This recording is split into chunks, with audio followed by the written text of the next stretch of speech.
팔보 마음이 청결한 자는 복이 있나니 저희가 하나님을 볼 것이니요. 마태복음 5장 8절.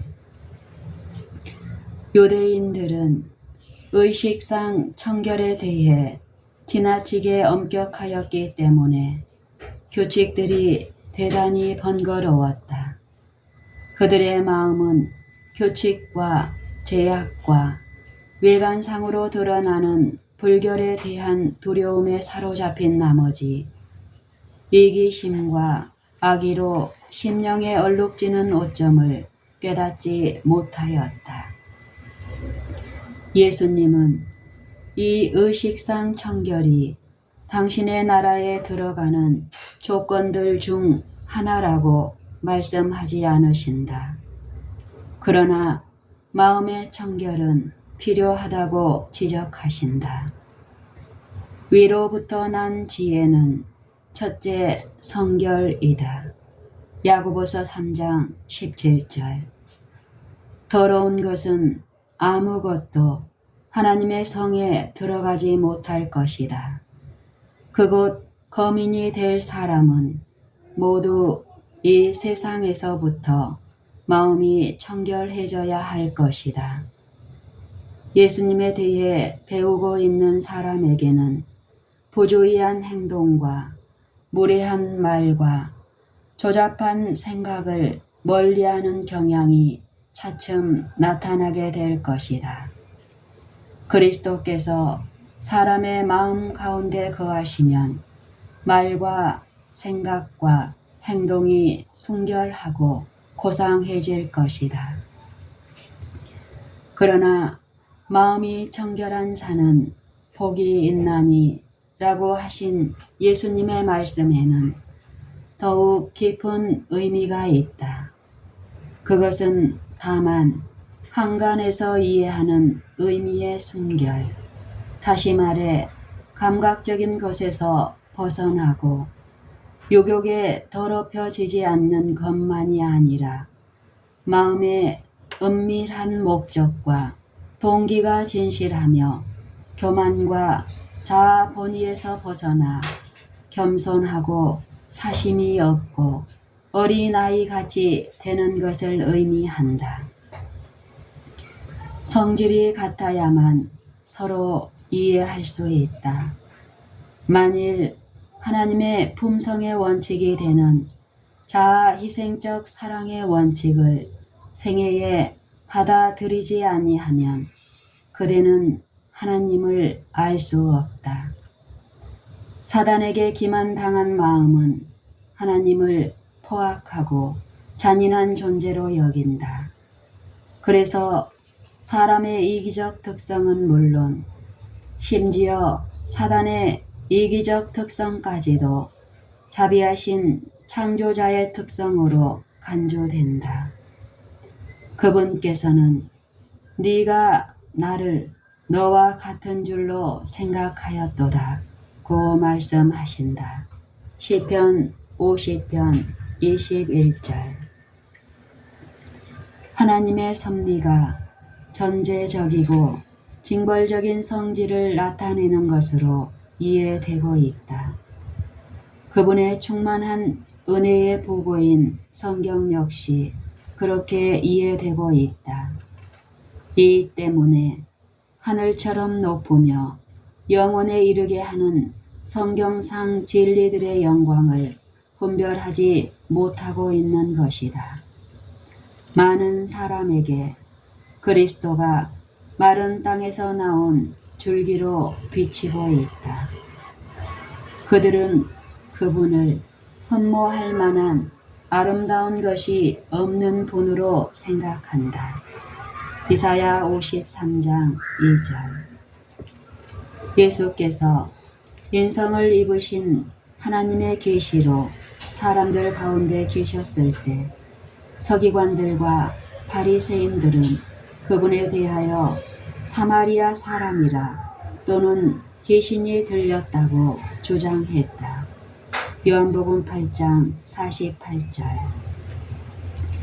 그분의 제자들까지도 그들의 마음 속에 있는 이기심 때문에 완전히 눈이 어두워져서 아버지의 사랑을 그들에게 나타내기 위하여 오신 그분을 좀처럼 이해하지 못하였다. 그분의 제자들까지도 그들의 마음 속에 있는 이기심 때문에 완전히 눈이 어두워져서 아버지의 사랑을 그들에게 나타내기 위하여 오신 그분을 좀처럼 이해하지 못하였다. 예수께서 사람들 사이에서 고독하게 다니실 수밖에 없었던 것은 바로 이러한 이유 때문이었다. 그분이 완전히 이해될 수 있었던 곳은 오직 하늘뿐이었다. 그리스도께서 영광 중에 오실 때 악한 자들은 그분을 바로 쳐다볼 수 없을 것이다.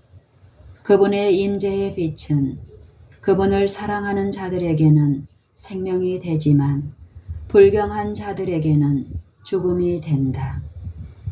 그분의 재림을 기다리는 것이 그들에게는 오직 무서운 마음으로 심판을 기다리는 것이 된다.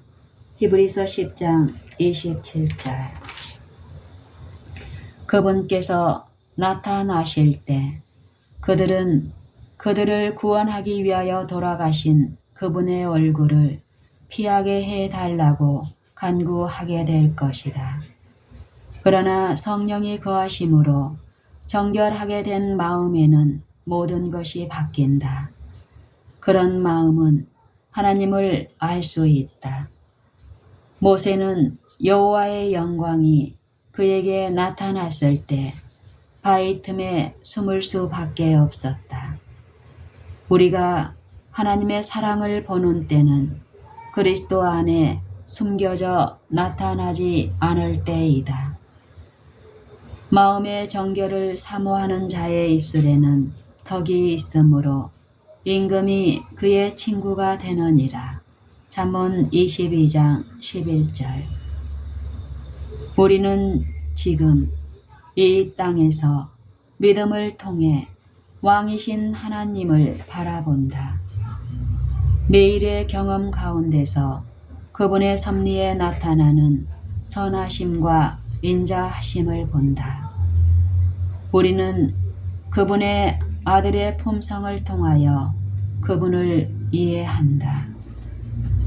성령께서는 하나님과 또 그분이 보내신 분에 대한 진리를 잘 이해하고 마음에 받아들일 수 있도록 공개해 주신다. 마음이 정결한 자들은 하나님을 그들의 구속주로 받아들이되 마음이 정결한 자들은 하나님을 그들의 구속주로 받아들이되 새롭고 절친한 관계를 바탕으로 그렇게 한다. 그리하여 그분의 품성의 순결함과 아름다움을 깨달음과 동시에 하나님의 형상이 자신들을 통해 반영되기를 갈망한다.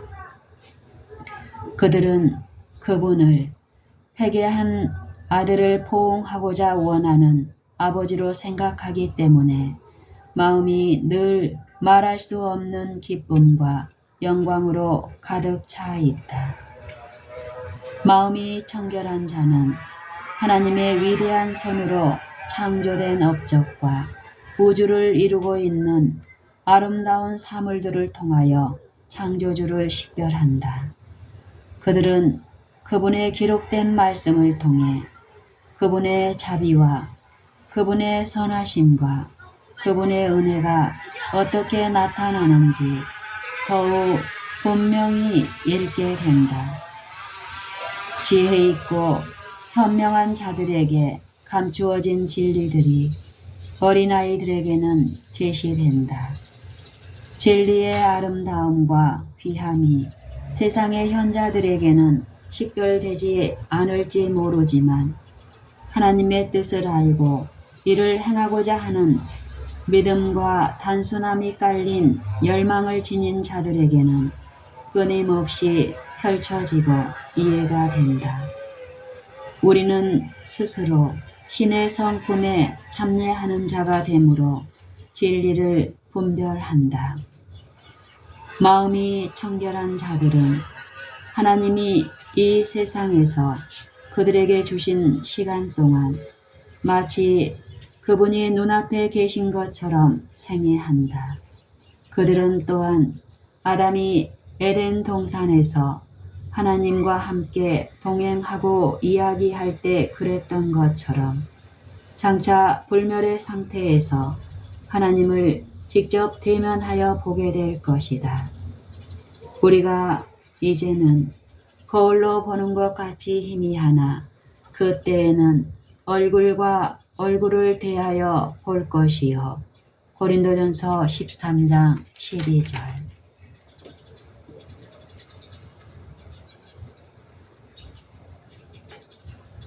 그러나 마음의 청결은 필요하다고 지적하신다.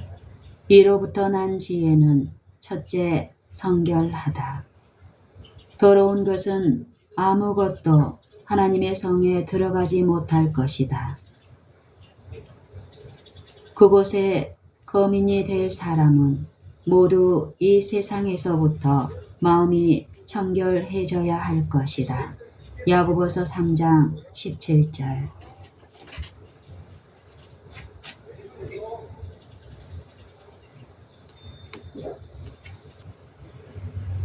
성질이 같아야만 서로 이해할 수 있다. 만일 하나님의 품성의 원칙이 되는 자아희생적 사랑의 원칙을 생애에 받아들이지 아니하면 그대는 하나님을 알 수 없다. 사단에게 기만당한 마음은 하나님을 포악하고 잔인한 존재로 여긴다. 그래서 사람의 이기적 특성은 물론 심지어 사단의 이기적 특성까지도 자비하신 창조자의 특성으로 간주된다. 그분께서는 네가 나를 너와 같은 줄로 생각하였도다고 말씀하신다. 시편 50편 21절.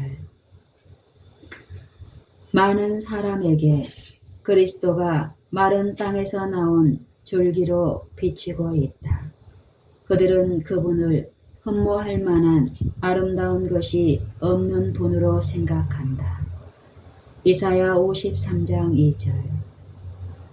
예수께서 인성을 입으신 하나님의 계시로 사람들 가운데 계셨을 때 서기관들과 바리새인들은 그분에 대하여 사마리아 사람이라 또는 귀신이 들렸다고 주장했다.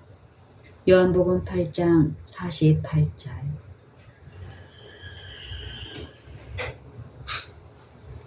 그리스도께서 영광 중에 오실 때 악한 자들은 그분을 바로 쳐다볼 수 없을 것이다.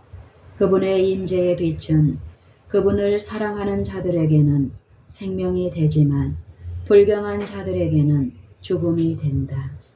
그분의 재림을 기다리는 것이 그들에게는 오직 무서운 마음으로 심판을 기다리는 것이 된다.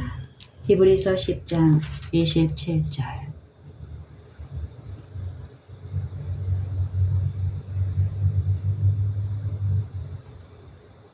마음이 청결한 자들은 하나님이 이 세상에서 그들에게 주신 시간 동안 마치 그분이 눈앞에 계신 것처럼 생애한다. 그들은 또한 아담이 에덴 동산에서 하나님과 함께 동행하고 이야기할 때 그랬던 것처럼 장차 불멸의 상태에서 하나님을 직접 대면하여 보게 될 것이다. 우리가 이제는 거울로 보는 것 같이 희미하나 그때에는 얼굴과 얼굴을 대하여 볼 것이요. 고린도전서 13장 12절.